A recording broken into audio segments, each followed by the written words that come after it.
The Logitech G733 Lightspeed wireless headset uses Logitech's proprietary Lightspeed technology to deliver low-latency wireless audio through a dedicated USB receiver.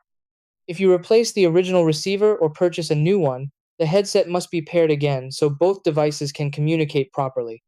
Logitech provides a simple pairing process through its configuration software, allowing the headset and receiver to reconnect quickly and restore stable wireless performance. Try these. Step 1. Plug the replacement Lightspeed USB receiver into an available USB port on your computer. Step 2. Download and open the Logitech G Hub software on your computer. Step 3. In the software, select Add Device or Pair Receiver, then choose the G733 headset option. Step 4. Turn on the headset and enter pairing mode if prompted by the software.